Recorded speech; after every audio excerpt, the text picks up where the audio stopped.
ओम नमः शिवाय। हर हर महादेव शंभू। मित्रों, ये तो आपको पता होगा कि हनुमान जी का जो संजीवनी पर्वत ले जाते हुए चित्र बहुत सारे लोगों ने देखा होगा, और ये भी पता होगा कि उसी संजीवनी बूटी के द्वारा जो है लक्ष्मण जी का जो जीवन है कहीं ना कहीं वो दोबारा बचा था। लेकिन उसके बाद क्या हुआ, जो वो संजीवनी पर्वत लेकर के हनुमान जी श्रीलंका गए थे, उसके बाद क्या हुआ, तो बहुत सारा जब आप रिसर्च करने जाएंगे कहीं ना कहीं, तो इसके बारे में आपको अलग अलग लोगों से अलग अलग ज्ञान प्राप्त होगा। जो हमारी इंडियन माइथोलॉजी है वो कुछ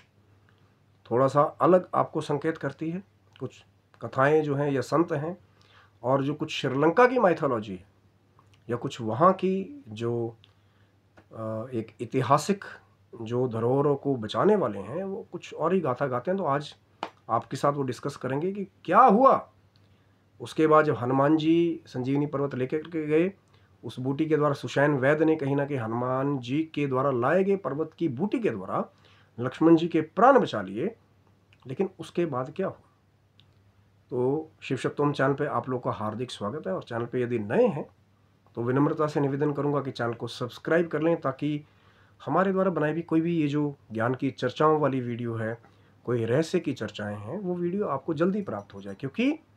कोशिश तो दास की आज भी हुई है कि नित्य प्रति कोई ना कोई ज्ञान की चर्चा चलनी चाहिए, क्योंकि कल हो ना हो। और ये प्रश्न जब कहीं ना कहीं हमारे आगे उठा कि भैया वो संजीवनी पर्वत का फिर हुआ क्या, तो सबसे पहले तो ये कहा गया कि दो पक्ष मिलते हैं। एक ये कहता है कि जो कुछ माइथोलॉजी हमारी इंडियन साइड की है कि वो जो पर्वत है कहीं ना कहीं, तो सुषैण वैद्य ने हनुमान जी को ये दोबारा कहा था कि हिमालय में जहाँ द्रोणगिरी पर्वत से आप वो बूटी लेकर के आए हैं पहाड़, उसको वापस छोड़ करके आइए। तो अब कुछ कथाएं ये कहते हैं कि हनुमान जी उस पर्वत को जो है हिमालय की उसी श्रृंखला में दोबारा छोड़ करके आए, जो कि बहुत कम मान्यता जिस चीज़ को प्राप्त है, जिस बात को। अब वो कहाँ है, द्रोणगिरी पर्वत जहाँ से हनुमान जी उसको लेकर के आए थे, तो उसके लिए आपको चैनल को सब्सक्राइब रखना पड़ेगा। हो सकता है बहुत जल्द वो जो हिमालय में वो श्रृंखला कहाँ है, वो स्थान कहाँ है, बहुत जल्द शायद आपको उससे भी हम लोग अवगत कराने की कोशिश करेंगे। अब वो जो दूसरा पक्ष है, जो श्रीलंकन साइड कहती है कि जब हनुमान जी वो पर्वत लेकर के गए थे, तो कुछ संजीवनी पर्वत के जो टुकड़े हैं वो कुछ 2-3 खास क्षेत्रों में जो है वो श्रीलंका में गिरे, जिनके बारे में आज हम लोग चर्चा करने वाले हैं। वीडियो को अंत तक देखिएगा। और ये कहा जाता है कि ये एक गुप्त रहस्य है कि अब थोड़ी सी बूटी तो सुषैण वैद्य ने जो है उसके द्वारा संजीवनी बूटी का वो औषधि तैयार करके वो लक्ष्मण जी को दी थी, उनके प्राण बचाए। लेकिन जो बाकी वो जड़ी बूटी थी या कुछ दिव्य जड़ी बूटियां थी, जिनके बारे में सुषैण वैद्य ने पहले कहा था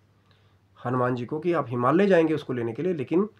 देवी देवता उस बूटी की रक्षा करते हैं, वहाँ आम आदमी की पहुँच नहीं है, आपको निवेदन करके वो बूटी लेनी पड़ेगी। लेकिन जब हनुमान जी वहाँ पहुँचे थे, तो कहते हैं कि जब एक जैसी सब जगह चमकती हुई बूटियाँ उनको मिली, तो फिर थोड़ा सा उन्होंने ये सोचा कि इनमें से संजीवनी पता नहीं कौन सी बूटी है, पर वो बूटी रह ना जाए, इसलिए पूरा का पूरा द्रोणगिरी पर्वत उठा करके हनुमान जी जो है वो साथ में श्रीलंका ले गए थे। अभी वही तो मैं कह रहा हूँ कि ये रहस्य है कि वो जो बाकी की वो जो पर्वत पे बूटी जो हनुमान जी ले गए थे, वो संजीवनी बूटी का उन्होंने प्रॉपरली क्या किया कि या तो इंडियन माइथोलॉजी के हिसाब से कि वो उसको हिमालय में वापस छोड़ करके आए, या जो आज की जो खास चर्चा कहीं ना कहीं बाद की जो श्रीलंकन साइड जो कहती है कि कहीं ना कहीं संजीवनी पर्वत के जो टुकड़े हैं वो कुछ खास स्थान पे गिरे, और आज भी कहते हैं कि वहाँ पे कुछ विशेष जड़ी बूटियाँ जो है श्रीलंका में उन पर्वत श्रृंखलाओं में उगती हैं, जो श्रीलंका की बाकी जड़ी बूटियों से अलग है। क्योंकि कहते हैं कि उसकी मिट्टी ही एक अलग प्रारूप की हो गई। क्योंकि पहले सबसे पहले नाम आता है रुसारमाला जो पर्वत श्रृंखला है, अब श्रीलंकन उच्चारण में शायद कुछ और नाम हो सकता है, जिसके बारे में ये कहा जाता है कि फेमस श्रीलंकन बीच भी कुछ जो हैं वो उस पर्वत श्रृंखला के पास में है। और आज भी कहते हैं कि उस पर्वत श्रृंखला पे वो जो रुसारमाला की जो पर्वत श्रृंखला है, वहाँ पे खास जड़ी बूटियाँ जो है वो आज भी उगती हैं। दूसरे टुकड़े के बारे में वहाँ फेमस है कि कहते हैं कि रीतिगाला की श्रृंखला है, वहाँ पे भी वो जो संजीवनी पर्वत का जो टुकड़ा है वो रीतिगाला में भी गिरा था श्रीलंका में। और कहते हैं कि वहाँ पे भी जो मिट्टी है उसका प्रारूप ही चेंज हो गया और आज भी वहाँ पे श्रीलंका से भिन्न जड़ी बूटियाँ जो हैं वो उगती हैं। और तीसरी जो क्षेत्र है जिसके बारे में कहा जाता है कि हाकागाला गार्डन जो है श्रीलंका में, कहीं ना कहीं वहाँ पे भी जो है संजीवनी पर्वत का टुकड़ा गिरा था। और आज वहाँ पे भी रिसर्च करने वालों ने यही बताया है कि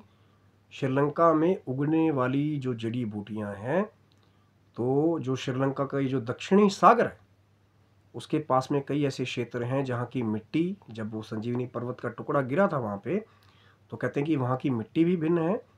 और वहाँ पे उगने वाली जड़ी बूटियाँ भी जो हैं वो भिन्न है। शायद वहाँ पे आज भी संजीवनी के पौधे की शायद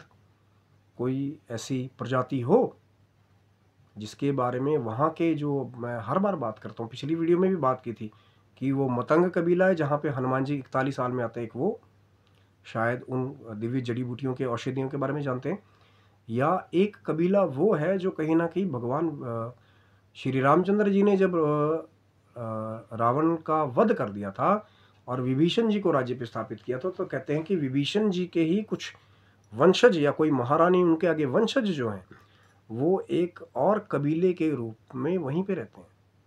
लेकिन उनके बारे में सबको जानकारी नहीं है क्योंकि कहीं ना कहीं एक बहुत पुरानी कहानी भी है कि शायद इंडिया से कोई राजा गया था, फिर वहाँ पे जाके कि उनका राजपाट जो है वो हथिया लिया गया और फिर कहीं ना कहीं वो जो महारानी के वंशज है, जो विभीषण के वंशज बताए जाते हैं, तो कहते हैं वो कबीले के रूप में आज भी में विचरण करते हैं। और वो कहते हैं कि ये दोनों ही कबीले जो हैं, ये एक जो मतंग कबीला जिसमें हनुमान जी के बारे में बताया जाता है कि 41 साल में हनुमान जी वहाँ पे आते हैं, एक वो, और वो जो विभीषण जी के वंशजों का कबीला है, ये दोनों आपस में संपर्क में रहते हैं।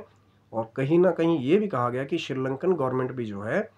ये दोनों ही कबीलों के संपर्क में सीक्रेट रूप से रहती है, क्योंकि कुछ ऐसी जड़ी बूटियाँ हैं, कुछ ऐसी उस क्षेत्र की कुछ गुप्त जैसे गुफाएं हैं, कुछ स्थान हैं, जैसे वो जो माँ निकुम्बला देवी का वो जो मंदिर था श्रीलंका में जिसके बारे में सिर्फ विभीषण जी मार्ग जानते थे, या मेघनाथ या रावण, तो उन कुछ गुप्त स्थानों के बारे में कुछ गुप्त कबीले वाले या जो गवर्नमेंट है वहाँ की, जो श्रीलंकन गवर्नमेंट है, तो वो कहीं ना कहीं उस सीक्रेसी को वहाँ पे मेंटेन करके रखती है। अब ये नहीं कि जितना दिखा दिया कि वो सभी वहाँ पे, ऐसी भी शायद चीज़ें हैं आज भी जो वहाँ की गवर्नमेंट या वो जो गुप्त कबीले वाले हैं वो आज भी सुरक्षित रखते हैं। कई जगह तो बीच में ये बातें भी उठी थी कि जो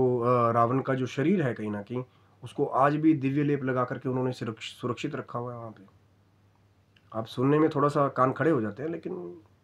ऐसी और भी शायद दिव्य कुछ चीज़ें, जैसे पुष्पक विमान था या कुछ अलग विमान, कुछ रसायन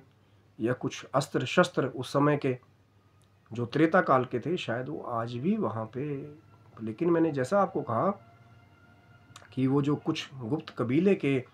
जो सदस्य हैं और जो श्रीलंकन गवर्नमेंट है, शायद वो टाई अप के साथ उस सीक्रेसी को बनाने का आज भी काम करती है, क्योंकि ज़रूरी नहीं कि हर एक रहस्य जो है वो जल्दी आपके आगे आए।